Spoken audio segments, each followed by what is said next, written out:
સૌ પહેલા મંગળાચરણ પ્રારંભ થાય. સંભળાય છે? મંગળાચરણથી એનો પ્રારંભ થાય. સચ્ચિદાનંદ રૂપાય હેતવે તાપત્રય વિનાશાય કૃષ્ણાય વયમ. પ્રારંભ ક્યાંથી? વંદનથી કરે. અમે બધા, હું એટલો નહીં, પુરાણીએ વંદન કર્યું એમાં એમ કહ્યું કે અમે બધા જેટલા સભામાં વિરાજમાન છીએ બધા અમે ભગવાન કૃષ્ણને વંદન. તો ચાર સાધન જેની પાસે છે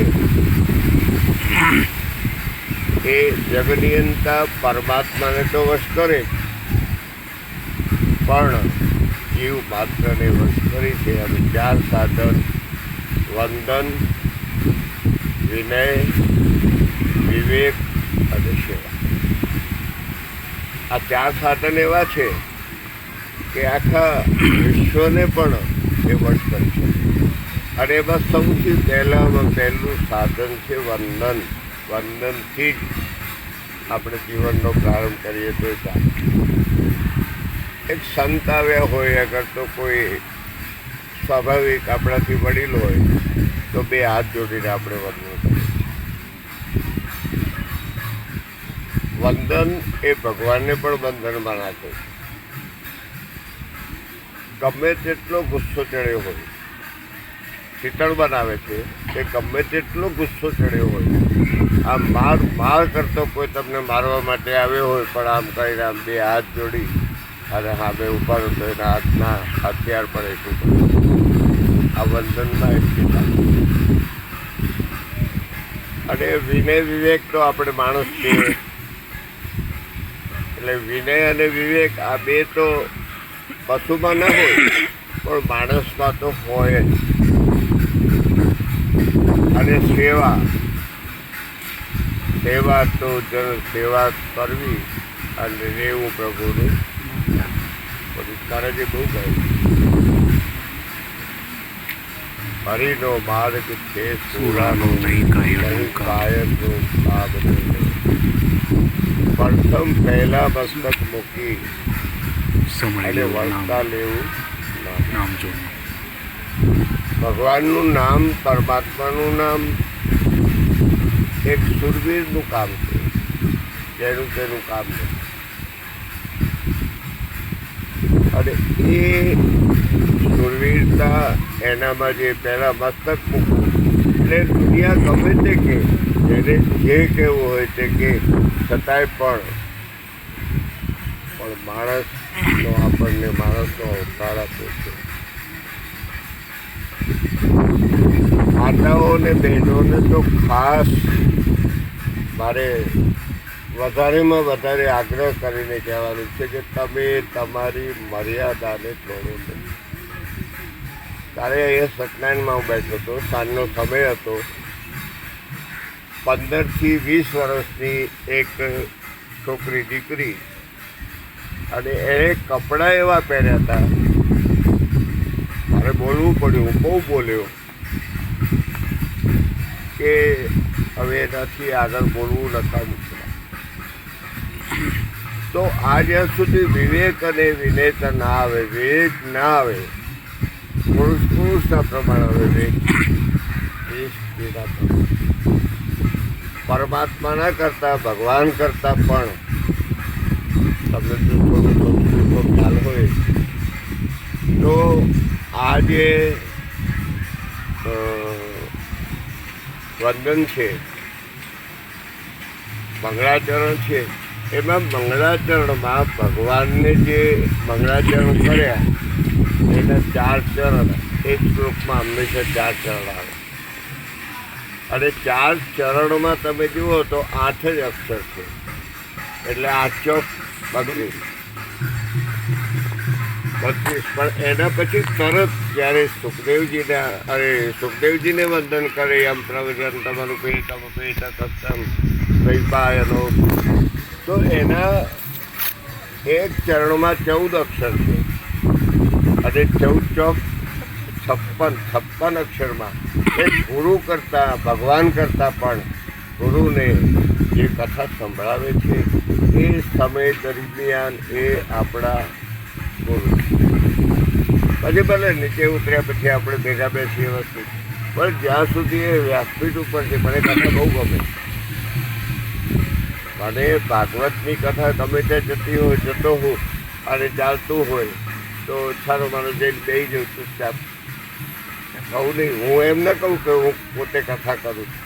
આ તો આજે સવારમાં કહી દીધું, બાકી છાનો માનો એક સંત તરીકે ભલે મને આસન આપે વસ્તુ, પણ મારા મોઢામાંથી હું એમ ન કહું કે હું કથા કરું છું. મારી કથા કરવા તાકાત છે જ નહીં, મારી કોઈ તાકાત નથી.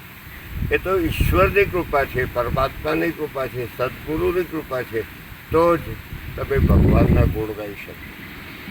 બાકી જન્માંતરે ભવેત પુણ્યમ તદા ભાગવતમ લભેત, કેટલાય જન્મોના પુણ્યનો જ્યારે ઉદય થાય ત્યારે તમને ભાગવત સાંભળવાનું તો ઠીક છે, પણ ભાગવત કથા બેસાડવાનો મનથી વૃત્તિ ચાલી. પરમાત્માની કૃપા વગર એક દ્રષ્ટાંત છે, અને દ્રષ્ટાંત એટલે હકીકત છે કે એક શોર્ટમાં કહું, એક છે એને કથા સાંભળવા કોઈ દિવસ જાય નહીં. એનો મિત્ર કાયમ માટે કે આ જગ્યાએ કથા છે ચાલો, તો કે ના, જે દાડે મારે સાંભળવી છે દાડે હું ઘેર બેસે. એક દિવસ પહેલાં એ શેઠ કહ્યું કે ભાઈ તારે એવું હતું તો બેસાડ દે એક વખત તું અને સાંભળતો ખરો.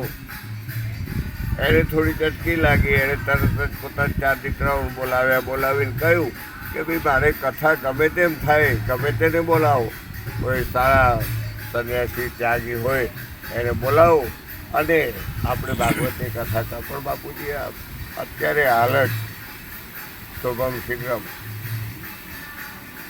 સારા કામમાં કોઈ દાડો જોશીને પૂછવા જવું નહીં. ખરાબ કામ કરવું હોય તો કોઈને પૂછવું, મુહૂર્ત પૂછવું હોય, ખરાબ કામ કરવું હોય તો મુહૂર્ત કાઢાવવું, પણ સારું કામ કરવું હોય અને તમારા માટે કયો દાડો ખરાબ? એકમ તો બેસતું વર્ષ, બીજ તો ભાઈ બીજ, તીજ શું આવે અખાત્રી, ચોથ તો ગણપતિ ચોથ, પાંચમ તો લાભ પાંચમ, છઠ તો રાધન છઠ, સાતમ તો સીતા સાતમ, આઠમ તો જન્માષ્ટમી, નવમ તો રામનવમી, દસમ તો દશેરા, 11 તો 12 મહિનાની તીજ, 12 તો વારસારસ, 13 તો ધનતેરસ, 14 તો મહાશિવરાત્રિ અને 22 તો દિવાળી. હવે દાડો કયો ખરાબ? તો પૂનમ તો પછી મળે એવું, એ બધો દાડો ખરાબ કયો? પરમાત્માની કૃપા જે દિવસે આપણા મનમાં આપણો ભાવ જાગે કે આ કામ સારું છે ને કરવું છે, તો તરત જ જોશીને પૂછવાને જેવું કરાય, તરત જ કરાય.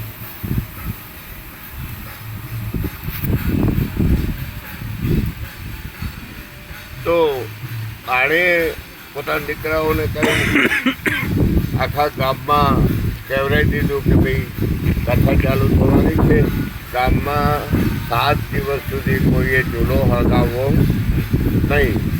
એટલે સમજ પડી, કોઈએ ચૂલો હળગાવવો નહીં, બધાએ કથામાં આવવાનું, 2 ટાઈમ જમવાનું. અને આખા ગામમાં એક હતું નાનું 500-1000 વસ્તીનું ગામ. કથાનો શરૂઆત થઈ, બ્રાહ્મણને બોલાવ્યા, પંડિતને બોલાવ્યા, કથા કર્ણને બોલાવ્યા. આ બધાને બોલાવ્યા પછી બીજી રીતે કથા ચાલુ થવાની છે. અને જેણે કથા બેસાડી છે એ કથા સાંભળવા માટે, બેસવા માટે, પૂજામાં બેસવા માટે પણ ના છોકરાઓ હતા, પણ કપડાં લઈને નદીએ નાહવા ગઈ. છોકરાઓએ કહ્યું, બાપુજી આવો પોષ મહિનો અને તમે નદીએ નાવા જાઓ છો, ઠંડી બહુ છે, વ્રત શરીર છે, તો કે આજનો દિવસ જઈ આવો. કારણ કે ભાગવતના મહાત્મ્યમાં લખ્યું છે કે તીર્થમાં જઈને સ્નાન કરવું. ભાગવતના મહાત્મ્યમાં લખ્યું છે તીર્થમાં જઈ અને સ્નાન કરવું. તો જે ગામની કિનારે નદી હોય, તળાવ હોય, એ તીર્થ જ કરે. આ નાહવા માટે ગયા, પણ પાણી છીછરું એટલે આમ ફર્યા. હવે લોટાથી તો નવાય નહીં. કોઈ દિવસ ક્યારે પણ નદીમાં સ્નાન કરવું હોય તો લોટો લઈને કોઈ દિવસ સ્નાન થાય નહીં. ડૂબકી મરાવો, ડૂબકી ન મારી હોય તો હાથથી મારો. ઘણા લોટો લઈને સ્નાન કરે છે. લોટાથી સ્નાન નદીમાં ન થાય. આપણે આમ ફર્યા તેમ ફર્યા, સહેજ ઊંડું પાણી જોયું એટલે એમ કે ડૂબકી મારી લઉં અને નીકળી જાઉં. એટલે એમ કરી જોર કરીને જેવી ડૂબકી મરી નથી કે હું ચિંતા ન કરી, પણ કાનમાં પાણી કરી અને સાંભળવાનું બંધ. કણે કાન કોટ્યો, તેલ નાખ્યું, આ કર્યું, ડૉક્ટર બોલાવ્યા, નાનું ગામ હતું. પણ હવે કથાનો સમય તો થઈ ગયો. આખું ગામ કથા સાંભળવા માટે આવે અને આ સામે બેઠા બેઠા કથાને જોવે. સાંભળે તો નહીં, કારણ કે બિલકુલ કાન બેરા. 7 દિવસ પૂરા થયા. 7 દિવસ પૂરા થયા પછી જ્યારે શોભાયાત્રા નીકળી ભગવાનની, એટલે કે બીજું તો કંઈ મેં કર્યું નહીં, કથા તો સાંભળી નહીં, આ તો આટલો ખર્ચો કર્યો અને છતાંય પણ મારાથી એ કથા સંભળાય નહીં. તો બીજું તો નહીં, પણ ભગવાનની ઉપર હું છત્રી લઈને પાછળ ચાલે. અને જેવો છત્રી લઈ અને જેવા મંડપની બહાર નીકળ્યા તો સ્વાભાવિક આતશબાજી હોય. આગળ જમાનામાં પેલી બંદૂકોના ભડાકા થતા, હવે ટેટા એટમ બોમ્બ રાખે. અને બરોબર જેવા કથાના મંડપની બહાર નીકળ્યા અને ત્યાં જોર કરીને બંદૂકનો ધડાકો કર્યો, એક ને બીજો ધડાકો કાન ખુલી ગયો. તો ભગવાને, હકીકત છે, આ દ્રષ્ટાંત નથી, આ હકીકત છે. તો ભગવાને એના કાન એ માત્ર કથા શરૂ થતાં પહેલાં બંધ કર્યા અને કથા પૂરી થઈ ગઈ તરત જ ચાલુ કરે. એટલે એના ભાગ્યમાં હતી જન્માંતરે ભવેત પુણ્યમ સદા ભાગવતમ નથી. હવે થોડો નિયમ આપું તમને કે કથા જ્યારે પણ કથા હોય, અગર કોઈ તમે કાયમ માટે 12 મહિનાના વ્રત કરતા હો તો દરેક મહિનાની એક વસ્તુ એને તાજ્ય બતાવી. અત્યારે કયો મહિનો? વૈશાખ મહિનો. તો વૈશાખ મહિનામાં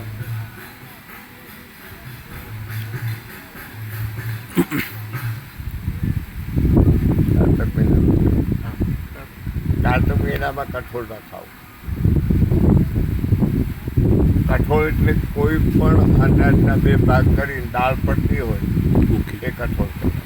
તો કાર્તક મહિનામાં હંમેશા કઠોળ એ શારીરિક, કારણ કે આયુર્વેદ અને આપણું ભાગવત આ બેનો એક સમન્વય. અક્ષરનું કંદ ન ખાવું. એ કંદ એટલે સુરણ, તો બાજુ કંદમાં નથી આવતું. ડુંગળી કંદમાં નથી આવતી, કારણ કે બેના પાનકા મળા નહીં. પણ બટાકા કંદમાં આવે, એના પાનનું શાક ન બને. પછી પોષ મહિનામાં ગાજર ન ખાવું. સ્વાભાવિક પોષ મહિનામાં જ ગાજર વધારે હોય. મા મહિનામાં મૂળો ન ખાવો. મા મહિનામાં મૂળો ન ખાવો. ફાગણમાં જામફળ, અત્યારે તો 12 મહિના જામફળ મળે.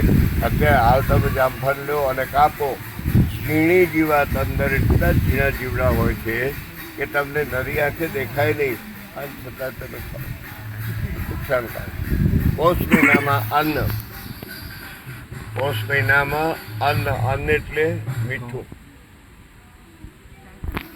ડૉક્ટર એમ કહે કે બ્લડ પ્રેશર હાઈ થઈ ગયું છે, મીઠું બંધ કરી દો, એટલે આપણે ખાવાનું બંધ. પણ આપણા પુરાણો, આપણા વૈદો એમ કે તમે આ મીઠું બંધ કરો. આપણા શાસ્ત્ર એમ કે ચૈત્ર મહિનો મીઠું ના ખાવાનું, ના કરવા. તો આપણે કરીએ. પુરુષો તો નથી કરતા, પણ અમારે બહેનો તો ખાસ 5 દાડા કરે, 10 દાડા કરે, પણ કરતા જ હોય છે. કારણ કે એમને નથી થતું.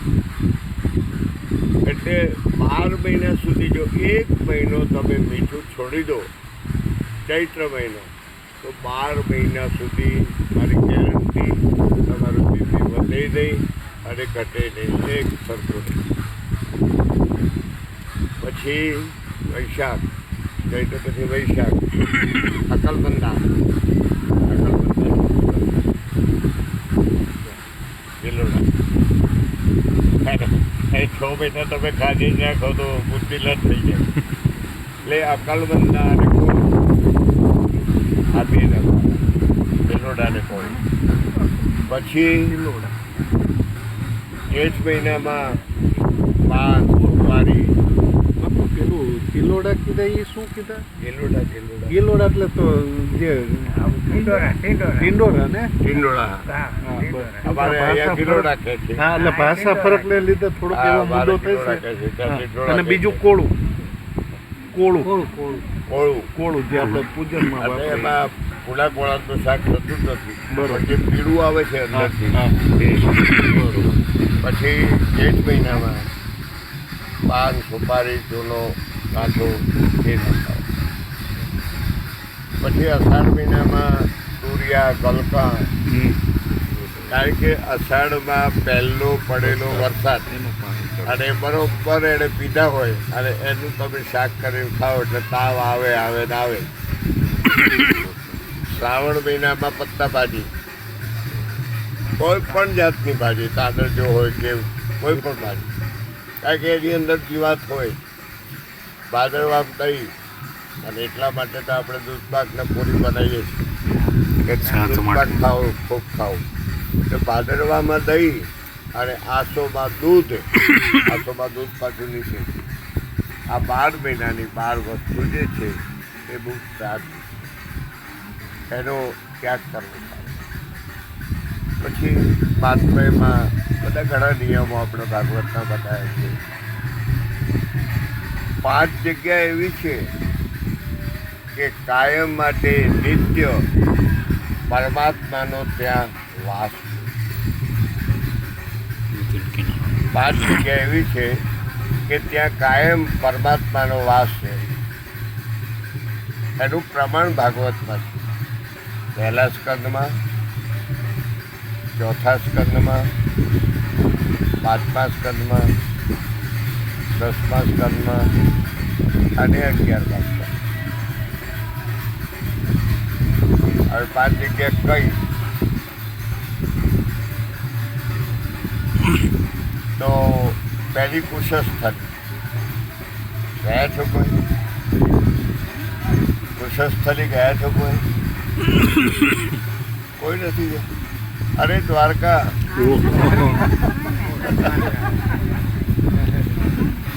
દ્વારકા ભગવાનનો નિત્યવાસ. પછી પુણ્યમ મધુવનમ યત્ર સાનિધ્યમ નિત્યદા હરે. આ 4થા સ્કંદમાં કથા આવે. પુણ્યમ મધુવનમ યત્ર નિત્યદા, કે મધુવનમાં